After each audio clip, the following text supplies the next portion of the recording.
What does it take to make a workshop work? How can we facilitate collaboration that sticks and actually leads to results?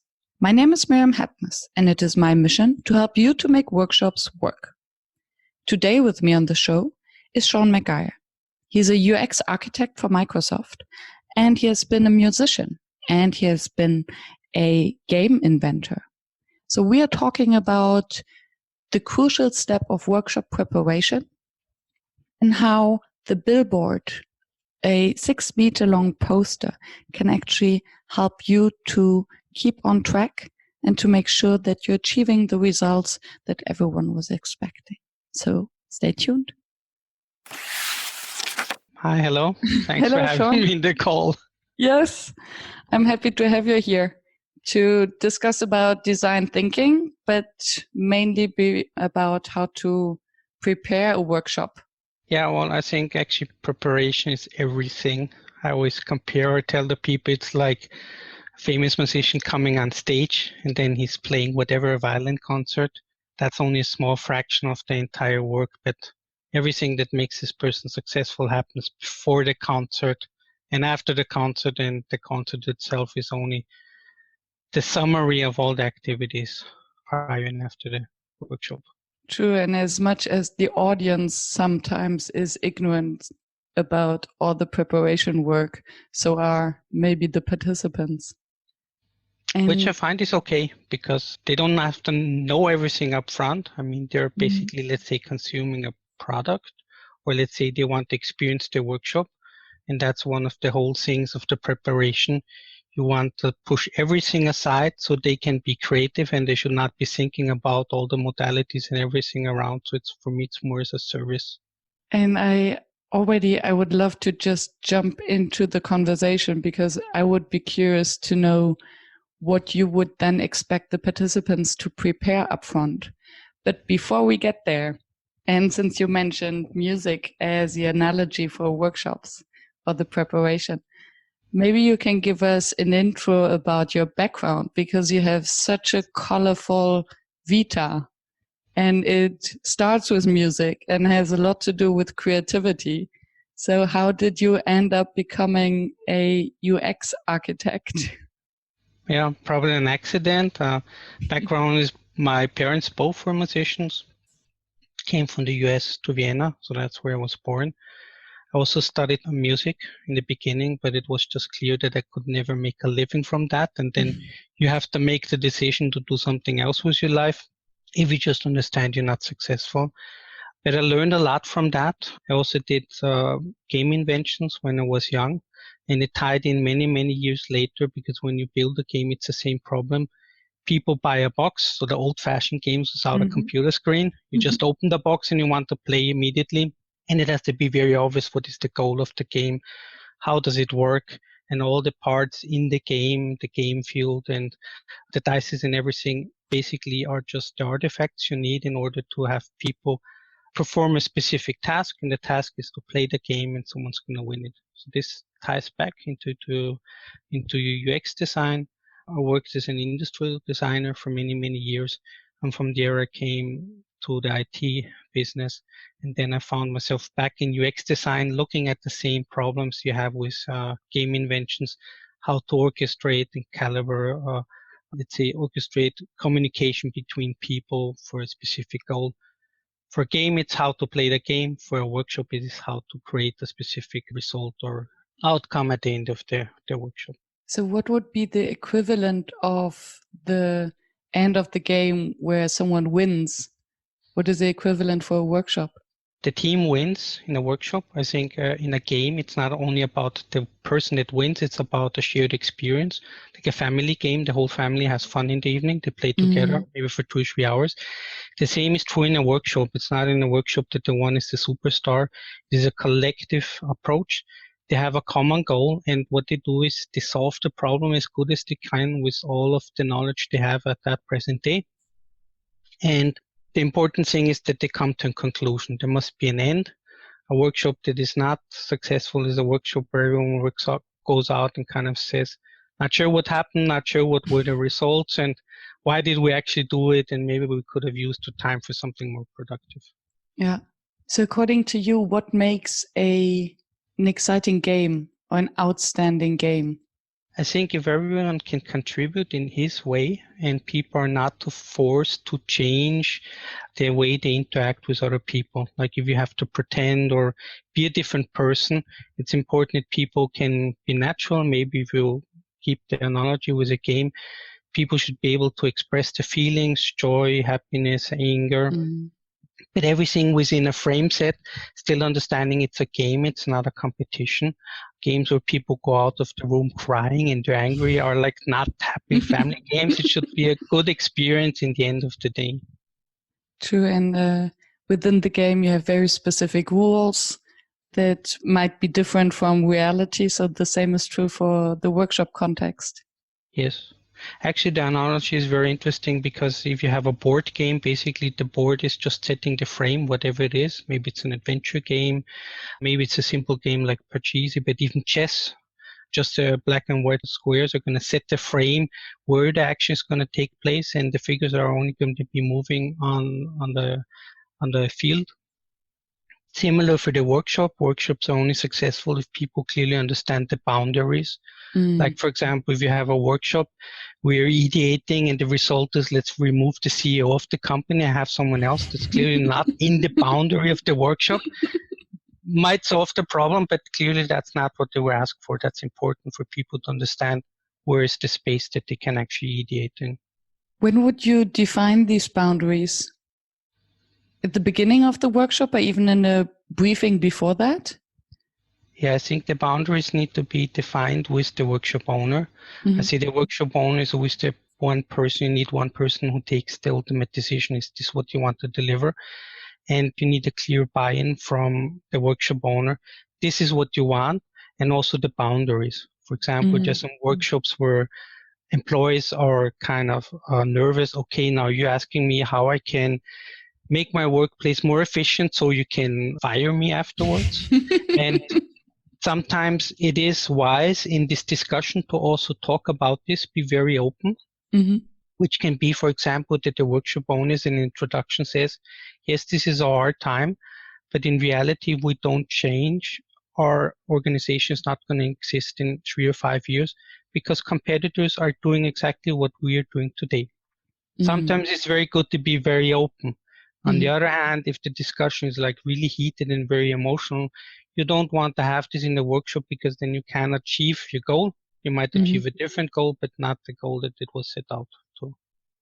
Yeah, and if you have too many emotions that get into the way, then you cannot work on the topic. Yes, I can see that it's distracting. So what would you do in order to prepare for such a tricky workshop where emotions might come up? What would you ask participants to do in order to prepare for that? So basically, I never ask participants to do anything. So I never send out upfront information like read this or read that. This has two reasons. The first reason is for most people working in organizations, it's really hard for them to free a half or a full day because that means when they come back to the desk, they have 100 emails, they have to move meetings, maybe they even have to travel. So that's really big effort from their side. So you don't want to put anything additional on it. The second point, what I saw in many workshops, you send out maybe, please prepare this or that to 10 or 15 participants, then only 2 or 3 will actually do it. And that already creates a discord in the initial setting, like, okay, we're not surprised that you have time to read this because I have so many meetings, things like that. And that always like a bad set out for the group work, where someone then basically raises his hand and says, I'm so super smart, did all my work up front and you did not. So that's the reason why I don't like it. And I want to be the people, they should not be stressed when they come in the workshop, like, okay, I had no time, or maybe they spent the evening before until 2 o'clock in the morning to read some information. All of that is not good because that potentially can create a negative start of the workshop. And I want people to be relaxed, just to come and just to enjoy. And how do you make sure then that everyone is aligned and has the same expectations towards the workshop goal and purpose? Well, the way I do it, I have this method, Billboard Design Thinking, basically put a big poster on the wall. The first 5 minutes are very simple. Just say, here's the goal. This is what we want, or here's our starting point. On the end of the day, after 3, 5, or 6 hours, we want to go out with a specific plan, which could be anything, could be a project plan, a to-do list, a finished user journey, ideation about a solution or an app or whatever it is. So try to tell those people in a very short time, and the visualization of the poster kind of shows the journey, where we're starting and where we're going. Usually works very good. They don't have more questions. They just want to know where we're starting, where it's ending, and when they can leave the room. So super important to tell the people we're going to be finished at 4:30. So everyone knows he can leave, pick up his children from school, go to the airport, whatever it is. Is this predictability the beauty of design thinking? Or where would you see the main difference and the main benefits of design thinking as a method compared to others? Yeah, for me, the design thinking, the idea is I always think that the participants in the workshop are the only people that actually have knowledge to contribute. And it's about a systematic approach to access the correct information. Because we all as humans have many experience. We could be sitting in the workshop talking about our children, about weather, about our careers or whatever else. But the point is we have very little time. Let's say a full day's workshop is a little of time. And how can you orchestrate this conversation that you only talk about relevant points? And if you're doing this super efficiently, means you're spending these 6 hours really focusing on one theme. And the design thinking just helps you to focus on this very specific area, and that's why you get better results than having a general discussion about maybe how we could solve a specific problem. And you just said that it's about getting the correct information. How do you know that the information is correct, and what would incorrect information mean then? Well, I think the two things. When I construct a workshop, I always start from the back. So I want to know what is the original result that the workshop owner wants to have. This is for me a promise. It's like a product. You want a project plan, so we're going to come with a project plan. And then I construct the workshop from the back to the front. So I kind of think of what are the informations that we need in order to answer this question. And then all of these, let's say, tasks, I group it in tasks, are then structured and time boxed. So the two things that I do in order to ensure the information is correct is I have specific tasks. And in order to ensure that all the tasks are done in time for whenever the workshop is finished, I time box the tasks, and that gives me a pretty good feeling. Task 1 is finished. It took 2 hours. Task 2 is finished. Took 1 hour. We have another 3 hours for another 2 tasks. So I can guarantee we touch all the themes we have, and we can execute all of those tasks within time. So how much information do you then need upfront from your client or from the project owner? Well, the way I like to do it, but of course, world is not perfect. You can't always do it, is that I will design the complete workshop start to end. I will draw the poster, and I will have a review meeting with the customer explaining him, okay, here's the original theme. The most important thing for me is buy-in from the customer and also confirmation. This is exactly the theme we want to be working on. Like it could be, for example, we want to build a new app that is going to improve people downloading it by 50%, something like that, a very clear goal. And the result would then be kind of action plan, how we can make this happen in the next 6 months, and then the steps in between. For me, important for the workshop owner to understand how these individual tasks contribute to answering the question. I will walk through with the workshop owner, and if he says yes, that makes sense, then I would give it a go. Typical example would be, in many cases, you would be asking what are the involved stakeholders, like you would have a stakeholder map or a persona. But then many companies, large companies like banks, already have defined personas, so there's no use in creating a persona in the workshop. So if they have the information up front, you're just going to get this information, put it on the poster, not waste any time because it's already evident. So how much information do you need to have, or to what depths do you need to understand the problem that you're trying to solve in the workshop? I need to understand it in a way that I can draw the poster. So I don't have to understand all the details. And most problems people are working on are kind of very sane or kind of fairly simple. I don't know, it could be like how to improve the experience or how to improve a specific process. So you can explain it. The difficulty is in understanding all the details.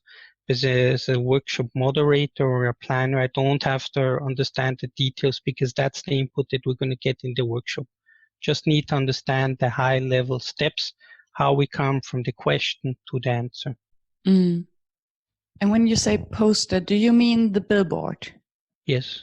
That you always post or you write a lot about the billboards. Maybe you can explain to the audience who's not familiar with your poster approach what it is and what are the steps of designing such a poster? What's on the poster? Yeah. So the idea is actually super simple. I've seen many workshops where people have basically a big whiteboard or they put paper on the wall to organize their workshop in individual steps. And here the idea is that you just print out a poster, which is usually 1 times 5 or 6 meters long.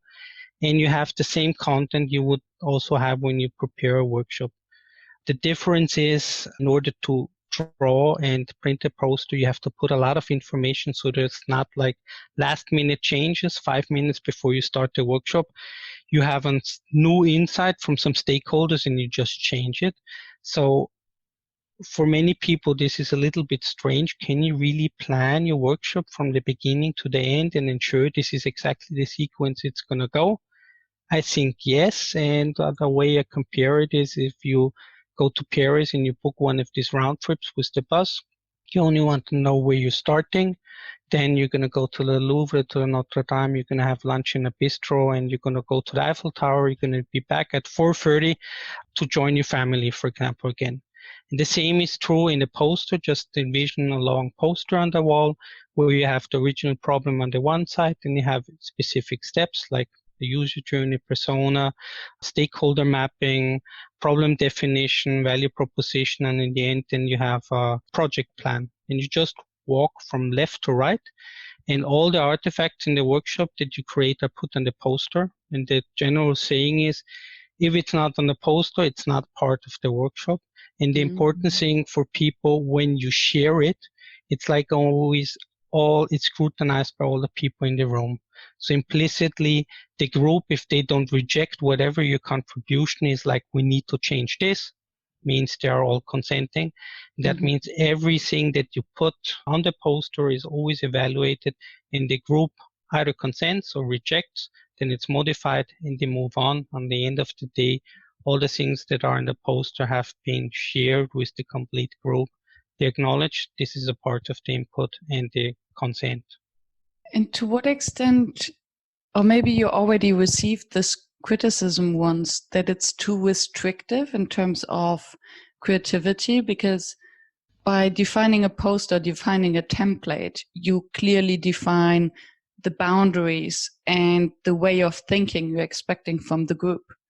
Yeah, again, back to this analogy where you're going in Paris, what's the difference? You could go and hire a car or go and get a subway map and go to all of these destinations. But the beauty of getting on the bus is you have to care about nothing. You can sit in a bus, you can take out your mobile phone, you can make your pictures. It's like totally carefree. And for me, these boundaries give security for people to only concentrate on their workshop. Or another maybe picture would be, imagine going on a highway. So a highway is very restricted. It's one direction. You have 3 lanes. You have to go on the side. But because everything's regulated, you can go really high speed. And for me, the workshop is the same. The poster is like the highway, clear rules and boundaries. So on a highway, maybe you miss the exit. It's going to take you another 5 or 10 miles until you can leave. But that creates the speed, is the clear understanding. Then you can focus only on the thing that you want to do. On the highway, it's going from A to B. And in the workshop, it's going from the question to the solution. Can you think of a problem that cannot be solved through a poster? No, still did not. But you can you can send me any problem you think that can't be solved, and I'll think about it. Yeah, still looking for that. The challenge is open, dear listeners. Yes. So, are you designing each poster individually depending on the workshop that you're having? Yes. So you have specific building blocks that you always use? Yeah, also I'm writing a book with a colleague in Australia, and we published last week a chapter where all the basic building blocks are, but the building blocks are really like rough blocks, and you always need to adapt it, and the small adaptations make all the changes. I really would compare it maybe like preparing a meal. You might have a recipe that says take so and so much potatoes and so much carrots and whatever, broil it, or how you're going to prepare it. But there's still an art between only having the ingredients. And for me, those poster templates are the ingredients. And the thought that you put in how to prepare the workshop, same with like cooking a meal. We know not everyone is a good cook only because he puts all the stuff into the pot in the real time. There's a big difference. Some people's food you would want to eat and other people's you will not be keen. Same is for the workshops. So what is the magic that makes the difference between just throwing the ingredients in and making a beautiful meal? I think as in everything in life is really caring about the people you're doing it for. Mm-hmm. So if it's just instrumental, okay, I have the workshop, I have 6 hours, I don't care, I have a problem, let's just do something and it's finished. But you need a lot of thought really to think about how it's orchestrated, and also when you craft your workshop, the ideas. The first activity must create something that's either going to be used directly in the workshop or is going to be used for the solution. Sometimes you need several steps. Like you need to understand what your persona is in order to take the user journey. And once you understand how the user journey has been created, then you can actually think about what is the real value proposition. But imagining how you're crafting this workshop and really caring about that you want to deliver the result for the workshop owner. And also another consideration is you need to think about how the people are going to feel in the workshop. For example, if you have a lot of repetitive exercises, typically alone together, think around 3 or 5 minutes about a problem, come and share it on a poster. It's interesting for 2 or 3 times, but after the 5th time, you have real fatigue. So you must always also think how, if you're sitting in the audience and you're going through this 1 day experience, how would they actually feel? Mm-hmm. So what are you doing to get some diversity in these exercises? What's your favorite way to stimulate creativity and ideas? I think of the whole thing as a theater play. For me, in the end, the whole thing is a story. So like there must always be an entry point. The entry point should open the people's mind. What are we talking about it? Also line. So often in the beginning, people will have questions. Is this the right problem we're working on? In what context? Let's see if it's for a big organization. Are we only talking about Europe or the entire world? So this is like the framing process. It's the same as if you have, let's say, a drama or a crime in TV. So someone gets killed, and then it's the question is how does it happen, and then everything unfolds. So you have to start with a story, and then everything has to lock into logical pieces. For me, if I step away from the workshop design, I want to tell a story that I can tell in maybe 5 minutes. The overall goal is, and that's why I also called Billboard poster, is the poster is an advertising of the complete workshop. So when we've finished, we have the entire day. Step back, look at the poster. You can see here was my problem. This is what we have done, and here's the result. And that's also the analogy, because when you see a big billboard poster anywhere on Times Square or when you're riding on the highway, what are they telling you? They're telling you the problem, they're showing you a picture, and then it's a call to action. Like, you want to go to Hawaii, you see a beautiful picture, call this number, we have a super bargain. As simple as that. So you're boiling the complete workshop down to these 3 very simple things, because in the end, the ultimate goal of each workshop is to have some action, to sell a project, to initiate a project, or to initiate change, but something must happen after the workshop, whether the workshop was maybe fun but totally useless. Before I ask you what you would put on your billboard, let me get back to the exercise. I'm curious, Because it sounds so easy that you ask the group a question, they break out into smaller groups, they discuss the question, come back, put it on post-it notes, vote for it. What would be one of the exercises that you would do with the groups, or do you just throw questions at them? No, so the questions are also in part of the poster. So let's say, for example, you want to build a new app. Let's say, hypothetically, we're building a new parking app for electro scooters. Yeah, because people are annoyed to standing everywhere. So how could we solve this problem? Yeah? And the first question, I always like an opening question, means that people should kind of think about everything. I would tell them, today is Christmas. We're not talking about money. We're not talking about how long it's doing. Let's think about a perfect situation.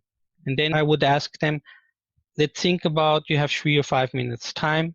Think about the solutions you would come up to improve the situation for people being annoyed, having electric scooters standing on the street, but making it also easy for people to actually find a place to put it, whatever that could be. Then I would give them an example.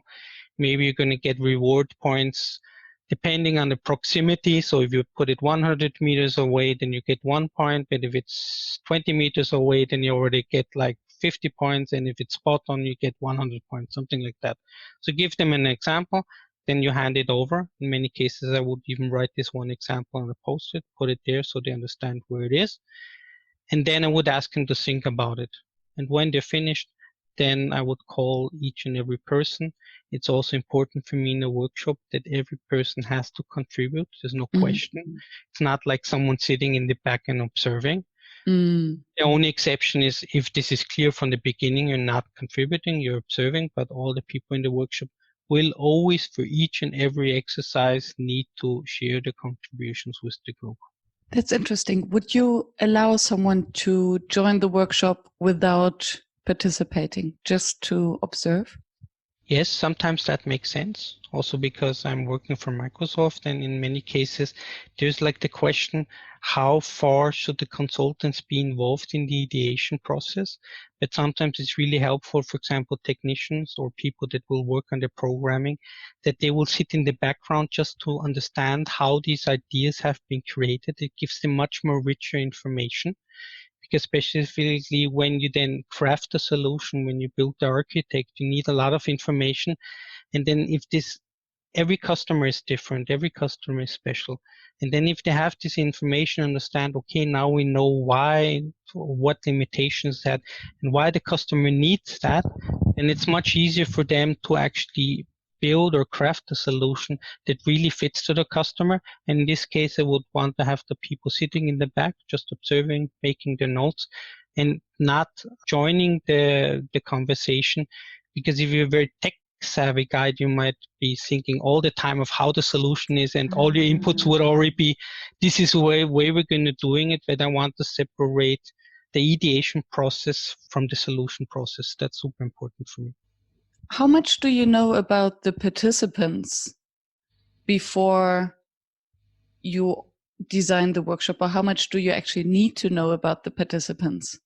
And would you adjust the billboard according to the audience you have? Yeah, well, the answer is I would want to know as much as possible, but reality is sometimes you know almost nothing. But at least I would want to know the names. And I would want to know the name, the role the person has in the organization, and also understand what his potential contribution could be.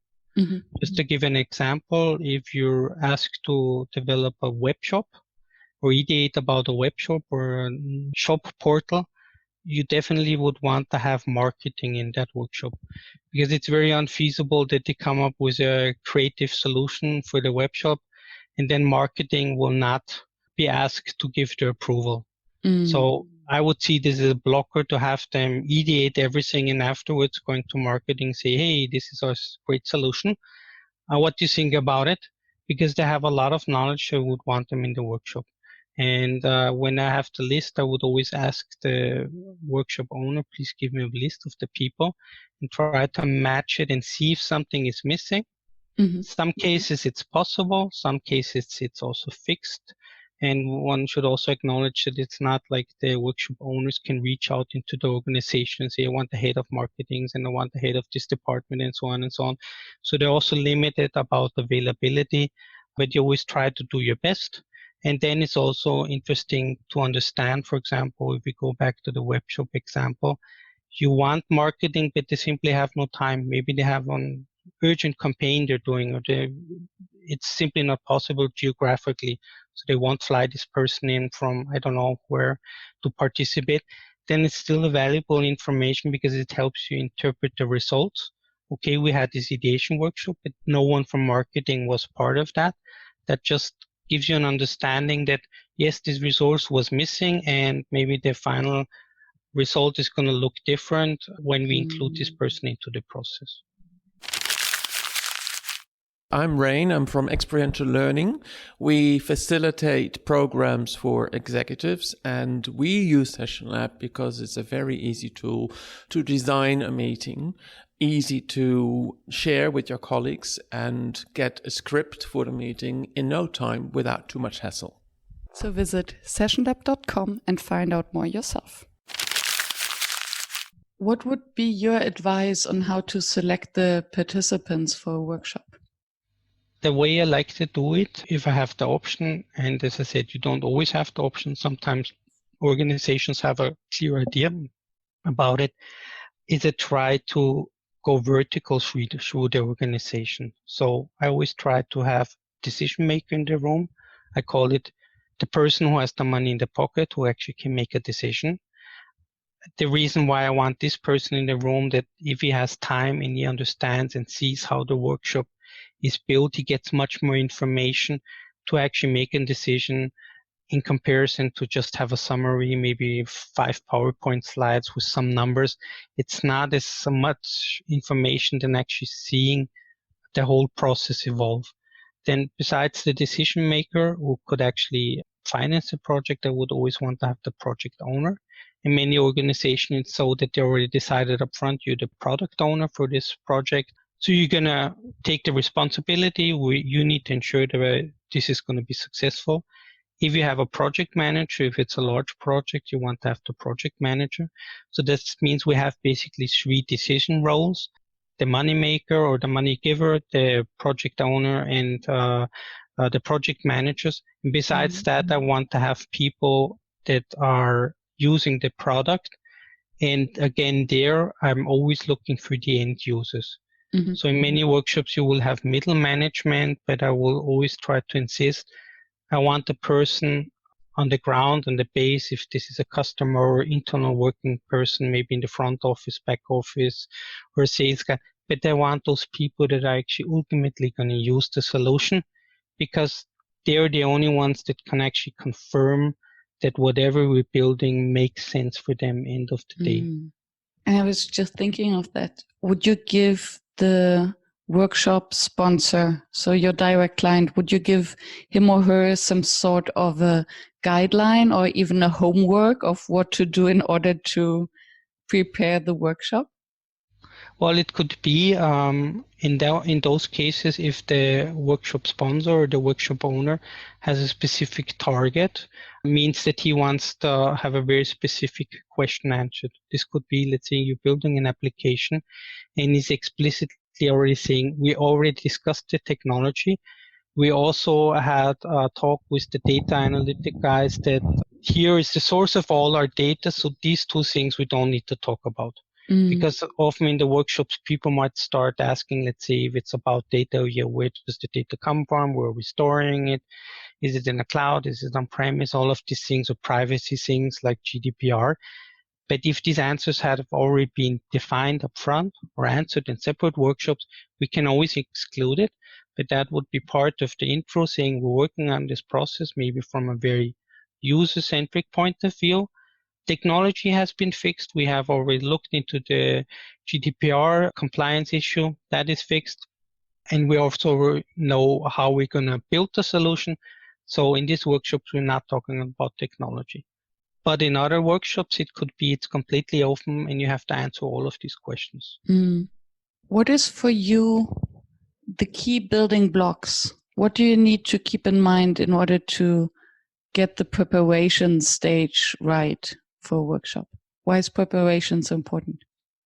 Yeah, I think when we combine everything, it's basically understanding the goal of the workshop owner. So really having a conversation with this person. It's not only just an email, at least online call, saying hello, understanding what is motivation, then understanding for the organization, what are they expecting, then having an idea about who is participating in the workshop to understand like what is your audience. It's the same. Again, we come back to a concept. Are you playing in a park for people that are just passing by and you want to attract them? Or is this a grand concert hall? This is completely different audience, because the way the people come to the workshop and what they expect will also reflect in what you're going to be doing in the workshop. Then I want to understand the room. So how is the location going to look like? I think that makes a big difference. And then I need to understand all restraints, like typical thing, people coming in, they have to leave for a meeting. Maybe people are coming late. And maybe the last thing I would want to understand is, have the people been working together in the past? Yes or no? Many workshops, it's like the first time people from different units come together. So even if they're working for a large corporation, they have never seen each other. It's completely different to having a workshop for a close group for people that have been working together for many years, because they know their names, they understand how they communicate. These are kind of the building blocks. What would be the difference for you to start a workshop in these two scenarios, where you have a group of people who've never met compared to a group or a team that is actually working together on a regular basis? Yeah, I think the only difference is for the team, I don't need any introduction, while for the people that come from different parts of the organization, I need an introduction. In many cases, I see that in workshops in the beginning, it's like, okay, let's have an introduction round. My name is so-and-so and so-and-so. I think this is really useless, because after the third person, you already lost his name. What I like to do is combine this with the first exercise where people share stuff. So here's your task. Think about it. Come to the poster and present it. But before you present it, just tell me what you're doing in the organization. So person comes up and says, I'm working in marketing management for the last 5 years, and I'm located in Belgium. And then he puts his information, and the next person comes and says, I'm a customer executive. I worked since 2 years, and my workplace is in France, and I'm responsible for Spain and North America, and here are my ideas, because then you can link the information of the person with also the visual, because he's the only one standing up front, and with the solution, and that gives you a better chance to understand the person and also put his ideas in perspective to who he is. That's a nice way to introduce him. And the other thing that I do in all workshops is I have name cards on the table, so I ask the people to please write their names on it. It's easier for me as a moderator to directly speak with them. Helen, could you please do this, or what's your opinion? And it's also good for people that don't know each other. It's because you're together one whole day, so you can see Henry sitting over there, and you just look over, and it's much easier to remember the names. So if I understand it correctly, you would start your workshop with actually individual thinking time. Yes, this is like in 99% of all cases. And the reason why is I want the people to expose their own thoughts. One reason also, the only way to participate in a conversation is that you have to give some information. Like I'm telling you a story. This automatically makes you vulnerable, because that means when I'm telling you something, whatever it is, maybe about my workplace or about my family, let's say I tell you I have 2 children, that's something personal. And when you give personal information, you're also inviting other people to give personal information. Like if you sit with someone in the subway, you don't know him, you won't have a conversation. If you say, hey, how are you doing? Well, typically you will talk about weather, and then you have some conversation, and the one says, well, I have 2 children, and the other one says also, yeah, I have a daughter and she's just going to school. What happens is it feeds in, This personal information creates curiosity, and I think what people really are interested in design thinking, and that's maybe one of the big differentiators to a normal meeting, a solution meeting, is It's about the humans. You want to understand how other people are thinking. And the only way you can do it is you're going to share personal information. And the moment you start sharing information, you're actually also expecting other people to share information. And by sharing the information, the group can start understanding how the other people think. While in a normal business meeting, it's more about technical stuff. Yeah, we're doing this and we're doing that, but we don't care about the person. And I totally understand that. And still, I wonder, in the context of a group where they meet for the first time, how do you get this first person to stand up and actually share something personal and not just to have this kind of protective wall and say, okay, my name is Miriam, I'm working for the marketing department and here's my solution. And it's very technical and not personal. Yeah, I always ask, so when I moderate the workshops, and I always tell the people, the thing that's written on the post-it is only a fraction of the information. And what I want to hear is the story. So for example, let's say we have a very technical problem, how to improve the usability of some solution. And someone will come and say, well, I need a place where I can find all the people that participated in the meeting with one click. Okay, this would be only the abstract technical information. Then I'm going to ask him, well, can you give me an example? And then it basically starts, because the only way you can give an example is you have to reflect to a real situation that you're picturing in your mind, and then you're sharing this. Yeah, well, I had a meeting with my line manager, and I was not aware that these other two people were also in there, and then I had the following problem. So this is already personal sharing. There's no way to describe the reason why you need a technical feature in giving an example without sharing some kind of personal information. So in this first round, so you are asking questions to clarify, and would the group also ask questions? Oh, well, there's always one main question. Like, for example, it could be, let's have this new process. How would this new process look like? And what would your ideas be to make it possible within the next 6 months? So the complete group is, they're all working on the same question. So that's the lining thing, that they're driving on the same goal, and then everyone pitches in from his personal point of view what he actually thinks could contribute to solve this specific solution. And then there are no questions, clarification. So everyone presents, has whatever, 2 minutes. Yeah, well, there can be some short discussion, which are also interesting. And that comes back to, I said, this is like a forum. So someone will come up and say, for example, well, we need to change the devices that we're using because the technology is much farther beyond. And with our old devices, we can't access this technology. And someone might actually challenge that in the group. You can have short discussions. That's okay. The only thing is these discussions really run wild and people are spending too much time, then you need to cut it short. But also here, it's not about being rude and just saying stop talking. So if it's an important issue, you can always have, let's say, a parking lot, just put down the thing, say, interesting point, but sorry, we can't discuss this in this workshop because, and then I would always point to the poster because we will only have this time. But let's put it on the wall, and maybe you want to have a discussion after the workshop, or maybe that's a discussion point for the second workshop. Always being polite. Important for me is that the people all have kind of more or less the same time on air, which I mean is like the same time to explain or present the solutions. And I would try to avoid having, let's say, the most important person from the hierarchical standpoint of view, maybe the CEO. He does not have like twice as much or 5 times as much of time explaining his ideas. He has a slot, he has 2 minutes as everyone else. Yeah. So you don't count them. It's time boxed, but it's like you don't look at their watch, because if someone hits into interesting discussion or present something and you see there's feedback, you're gonna let a small discussion around it, but it should not take like 15 minutes.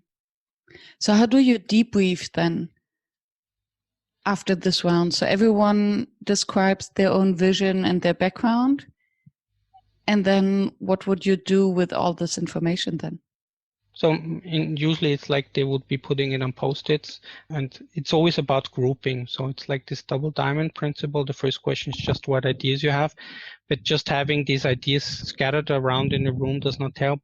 you need, and that's the part of the moderator where the moderator has to understand how can I group this information so people then can focus on specific areas. It can be as simple as saying, okay, these are all change management problems. These are all technology problems. These are all problems related to customer. These are all problems related to change adaptation or to learning, just to give the people an idea what problem space they're working on. But also in a workshop, it's always like you have like phases. Let's look for many solutions, but then let's pick the best one that we want to continue, because you can't solve all the problems. And that's the output from one exercise going into the next exercise. Okay, now we defined from all that we have seen, our biggest problem is, for example, that the customer does not understand our brand. Do we all want to work on the brand? If they agree, yes, or maybe someone says, yeah, we see brand is important, but in order to make this happen, we need to think about internal change or culture in our company to build this product. There must always be consensus of the group. This was what we want to work on in the next step. Then you take it and you dive into that step, and that's where you progress from the original question to the solution in the workshop. Makes sense. From your experience and point of view, what would make a workshop fail? A workshop can fail when there's complete wrong expectations. And while there's always a lot of posts and pictures of happy workshops, we know that workshops failed. And maybe I can share this one experience. I had a workshop that I had twice, and it went very good with specific audience. And the third time, people were kind of standing up after 15, 20 minutes and walking out, and I could not figure out what happened. And the problem was that there was a misalignment with the expectation. So my expectation was we're going to be working on an industry-related problem, while the people were not interested on actually having the workshop, but only understanding how the workshop is crafted and designed so they can execute it.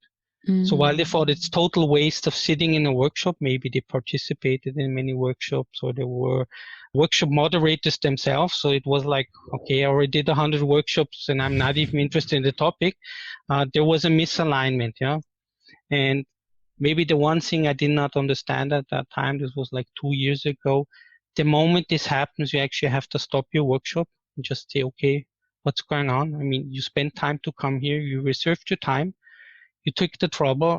Now you're leaving after 15 minutes. Something is going wrong. Yeah. If it's an individual person, which can happen, like one person has a misalignment, but groups usually are very open. They will probably just say, well, we actually wanted to understand the method and not have a workshop because we have enough of that. Then I would still have had the possibility, because I still had like 3 hours time to say, okay, just scrap it.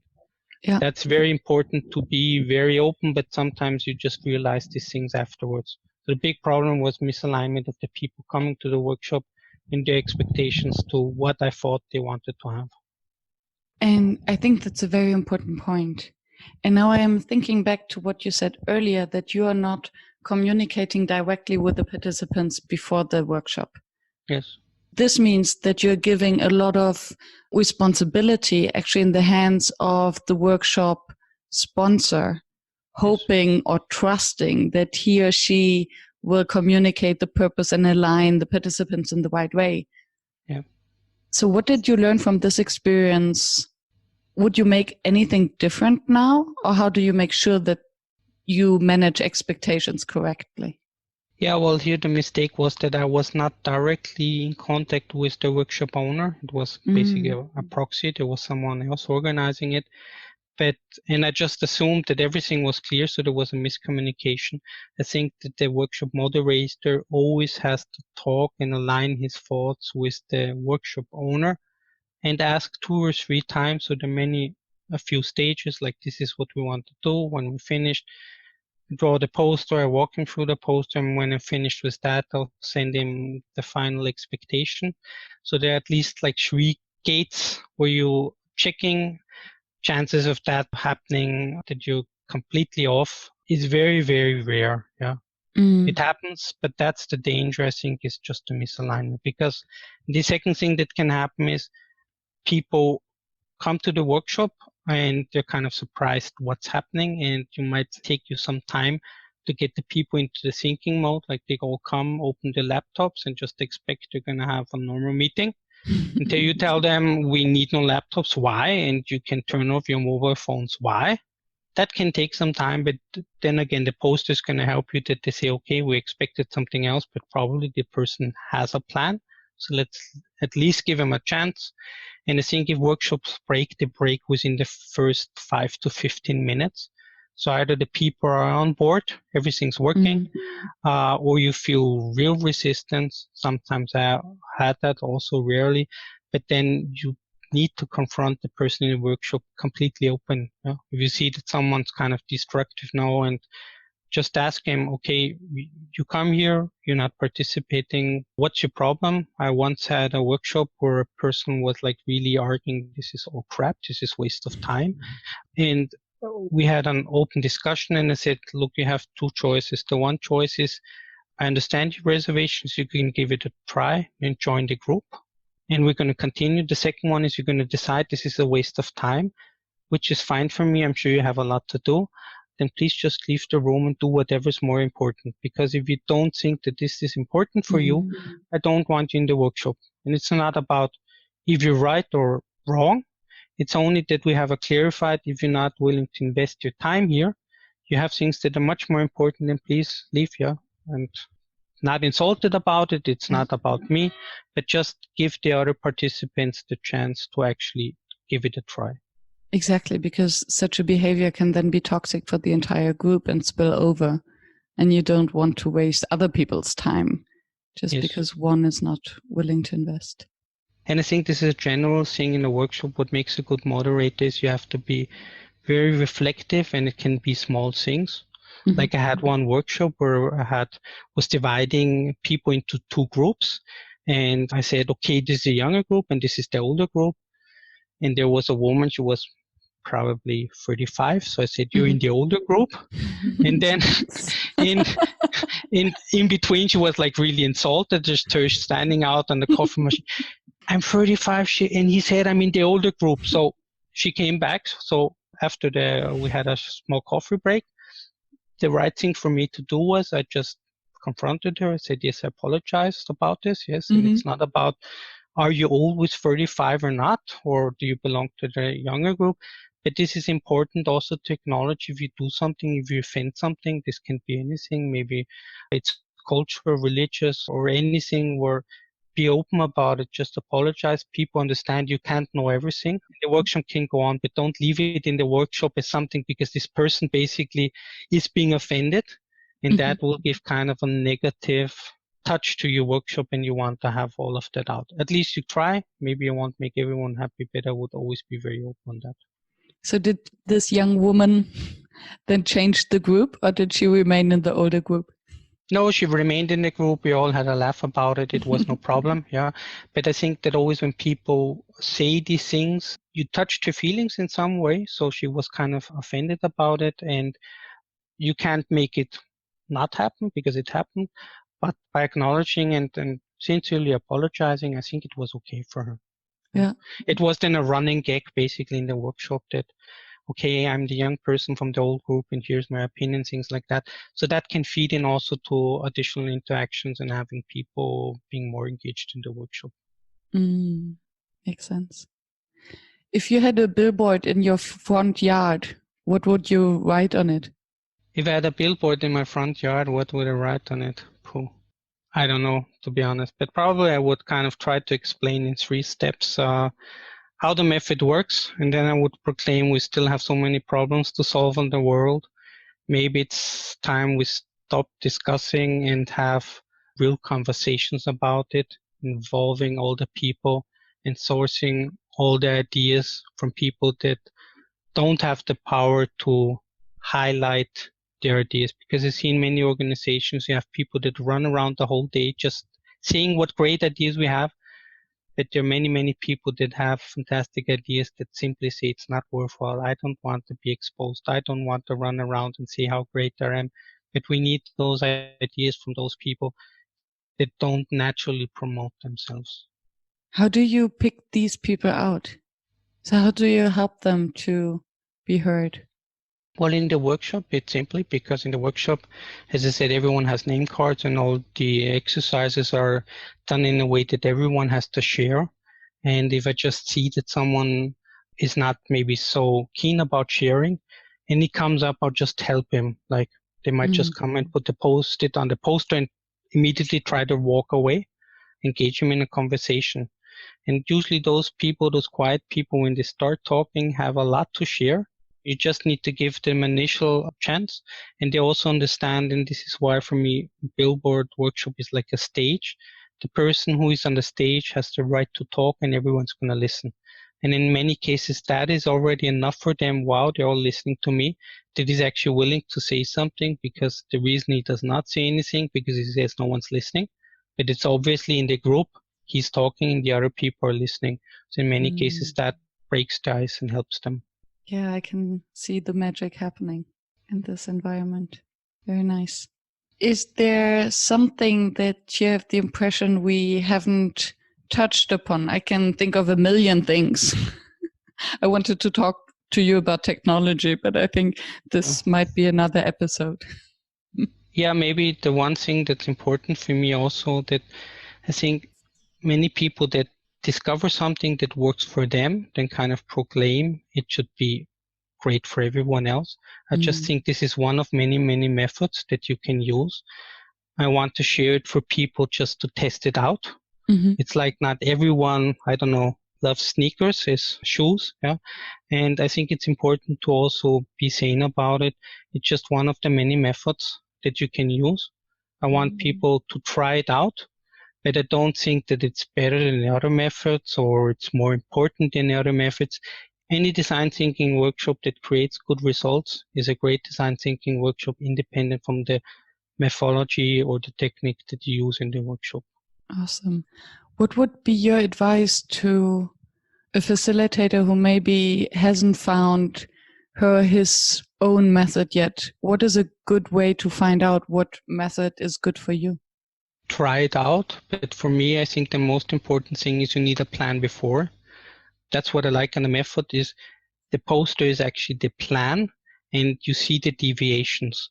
So if you're only saying going to have the workshop and you have, let's say, a script, and then sometimes it works, sometimes it does not work, the learning curve is like really hard to learn because you can't pinpoint it back to original plan. So no matter how your workshop looks like, have a real script, like introduction, 10 minutes, this, and also always write what you expect as an outcome, because then after the workshop, you can have a retrospective and say, okay, this was the task, whatever it was.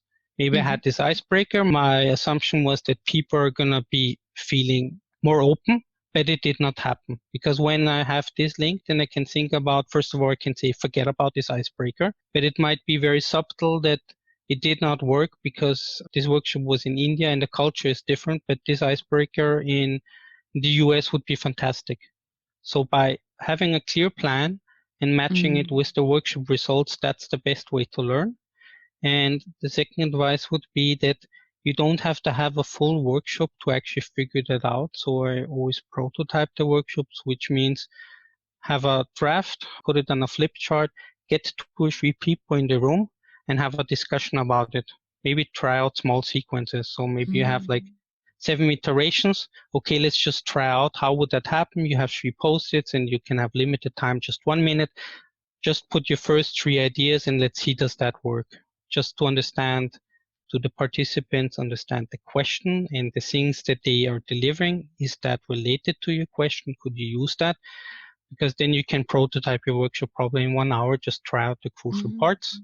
And then you kind of really more or less secure that's going to work out in real life. But there's no guarantee. So no matter how you plan, no guarantee that with the best planning, your workshop is going to be great and fantastic.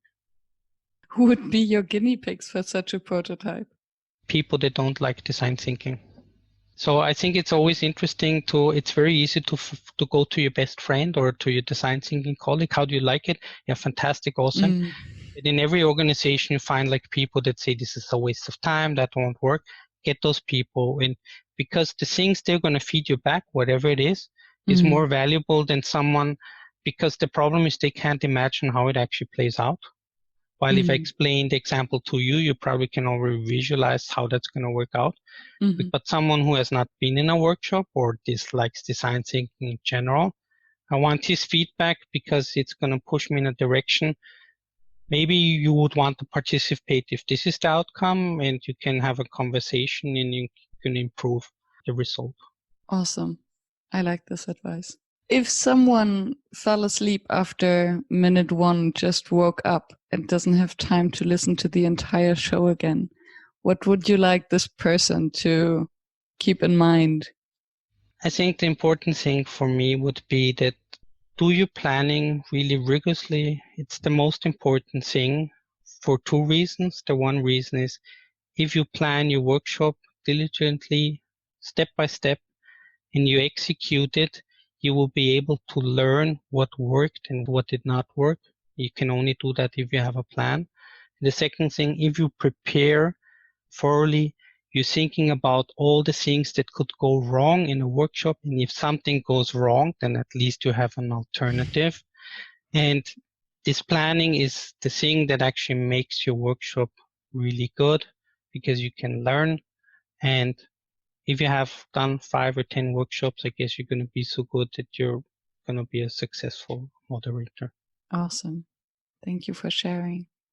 And if someone wants to know more about Billboard workshops, about design thinking, wants to work with you, learn from you, how can they find you? I have a LinkedIn Billboard Design Thinking group. So if you just type it in, you will find it. We share all our materials. Writing a book with a colleague, you can read, participate. Of course, it would be great if you share your inputs from your side, if you ever try it out. If you need help, you can always contact me. I'll try to help anyone. Do the first step and give it a try. Great. And I will put the link in the show notes. Thank you very much, Sean, for your time and for sharing. Thanks a lot also to you, Miriam, to inviting me to the show, and let's see what comes out of it. I always say happy design thinking and hope to see you someday in a workshop. Yes, absolutely. Keep in touch. Bye-bye. Bye. Thank you for staying tuned and listening to the show. I appreciate your attention as I know how busy you are. If you enjoyed it, please subscribe and engage by sharing your comments and thoughts, and visit workshops.work to download the one-page summary. I'm looking forward to seeing you back at the next episode, and I wish you a fruitful day.